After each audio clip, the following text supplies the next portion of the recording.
And welcome back. You're still watching Beautiful Day. This is Weather HQ. Now, vaccines are one of the best ways to keep our young people healthy. Now, this month, we highlight National Adolescent Immunization Month, a reminder of how important vaccines are in protecting teenagers from preventable diseases. To share his insights on this, we are joined via Zoom by Dr. Benito Atienza, past president of the Philippine Medical Association. Magandang umaga, Doc. Welcome to Beautiful Day. Doc, can you hear us? Okay, so ayusin natin yung audio ni Doc Atienza. But then, of course, we're talking about this to really bring awareness to National Adolescent Immunization Month. Well, normally, sinabi natin kanina with our conversation with my partner a while ago, si Anne, that minsan we do tend to not talk about immunization after the initial immunization battery that we have when we are children. Siyempre, kapag wala ng baby book, minsan nakakalimutan natin. So we're gonna try and bring him back again. Doc, could you hear us? Yes. Yes, Doc Benito Atienza, maraming salamat po. Thank you for joining us this morning. So, unang-una po, let's go straight at it.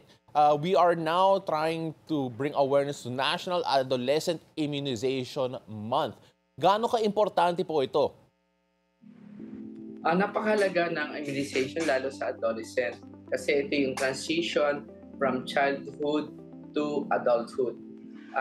Adolescents belong to ages 10 to 19 bago mag-19. Ito yung mga adolescent. And they must be aware that we have vaccines that needed to be given sa adolescent period, especially yung mga booster doses at saka yung na-miss out nila doon sa pagkabata nila ng mga bakuna. Doc, we're gonna try to ask you to lower your camera a bit para lang makita natin yung mukha niyo po. But at the same time, we're also gonna ask about yung mga essential vaccines sa mga adolescents. Because at the moment, some people, kaya nag-usap kami ni Ann kanina, yung partner ko po dito, na minsan yung mga magulang, they tend to ignore certain vaccines after a certain age. Kapag puno na yung baby book nila, kapag kompleto na, what are the vaccines that adolescents should prioritize? And of course, what age should parents start thinking about vaccines for teens? Yes. This month, we are August is assigned for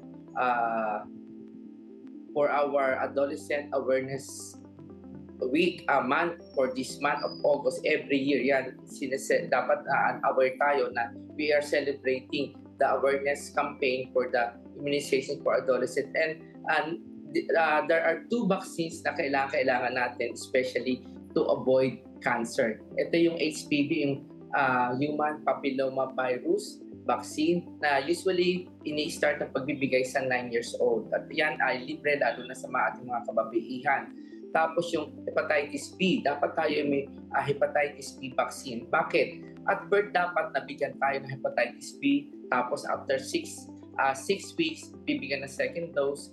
And after hanggang makumpleto natin ang 3 doses ng vaccine sa first year ng immunization.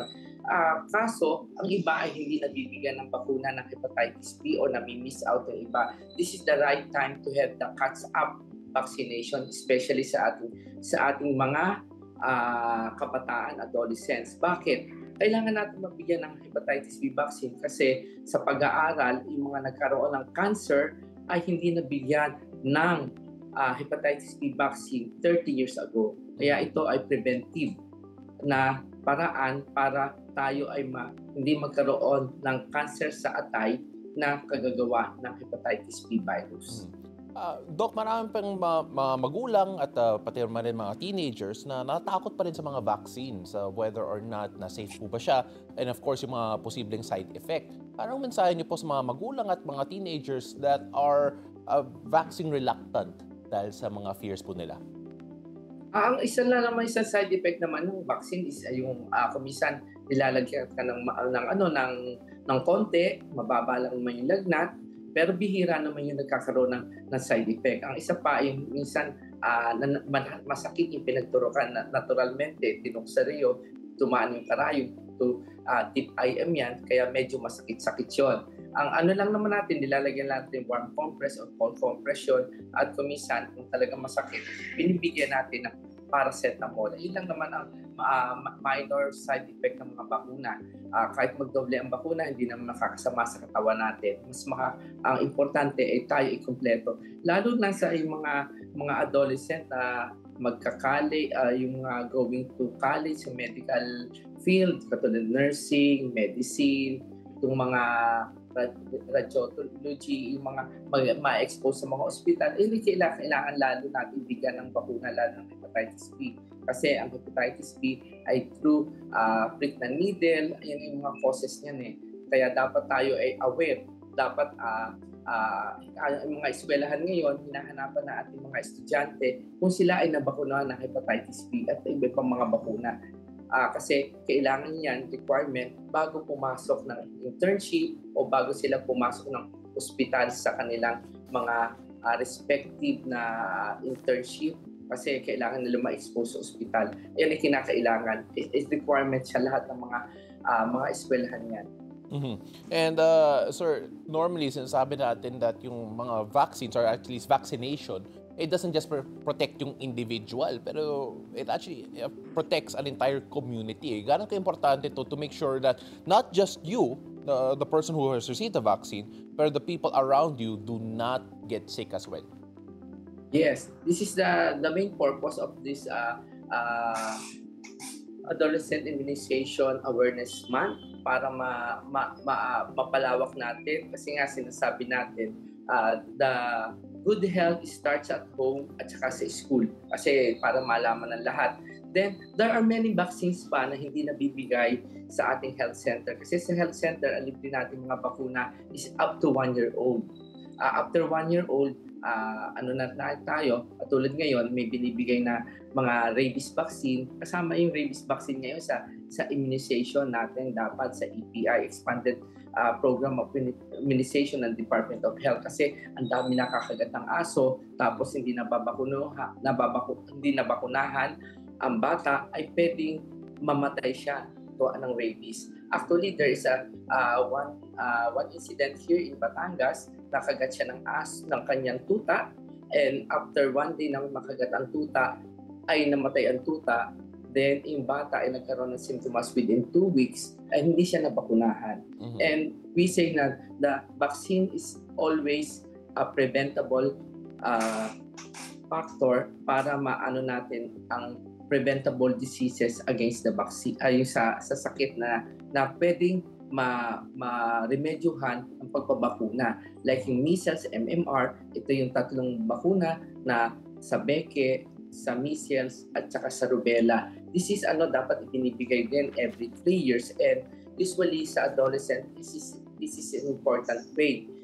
Kasi hindi naman ginagamot natin yung mismong sakit, yung measles, yung rubella. Ang binabantayan natin yung complications ng sakit. Kaya nga, we have the vaccine in chickenpox. Chickenpox is not included in the EPI, pero yung effect ng chickenpox o bulutong tubig ay 2 weeks magkakaroon ng epekto ito, nakakahawa, hindi makakapasok ang magulang, hindi makakapasok ang estudyante, pero yung presyo ay cost-effective rather than na magkaroon ka ng sakit. And chickenpox is now evident sa lahat ng mga schools ngayon, maraming meron, at saka once ka lang magkakaroon yan. And like other diseases, marami pa tayong bakuna na kailangan ibigay, lalo yung PCV, ay yung tinatawag nating anti-pneumonia, kailangan din yan. Dapat na bakunahan sila nung bata pa sila, less than 1 year old. Then dapat na bibigyan din sila ng booster during adolescent. At yes, ito ay kuminsan ay binibigay ng libre sa ating mga centers, lalo-lalo na sa mga senior citizen. We have many vaccines na binibigay ngayon sa eskwelahan to catch up, like yung MMR at saka yung rabies vaccine, pero selected lang ang binibigyan. Mm-hmm. And we must coordinate with our doctors, with our LGU sa health centers natin for the pre-vaccines. Yeah. Kaya nga lang, kuminsan shortage ng bakuna. Ang importante ngayon ay malaman natin na itong month na to ay ang binibigay natin is yung hepatitis B at saka yung HPV vaccine for the adolescents sa mga health centers. Doc, of course, na-mention mo yun yung bibigay for this month in particular. But I also want to talk about the fact na hindi medyo, tagulan ngayon dito sa Pilipinas. And the importance of vaccines might be even emphasized more dahil sa mga weather-related diseases. When you talk about vaccines that can help prevent the diseases that normally na nakita natin pag tag-ulan, what is your advice? My advice is that our problem now is the recording of our vaccines.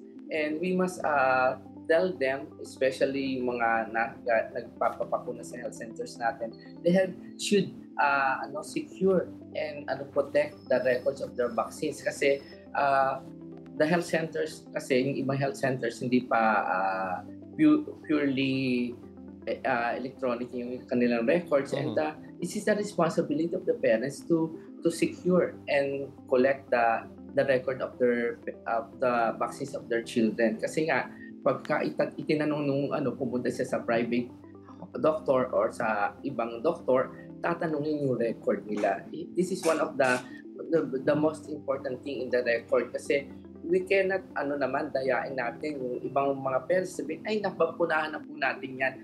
We need the record, kasi kung wala silang bakuna dapat uulitin. And as I said kanina, we have the catch up time para yung mga vaccines na hindi nabigay dati, mabibigay natin ngayon, lalo during, as I told you, during the transition of childhood to adolescent to adulthood, kasi kailangan natin yan, especially vaccines talaga is the most important thing.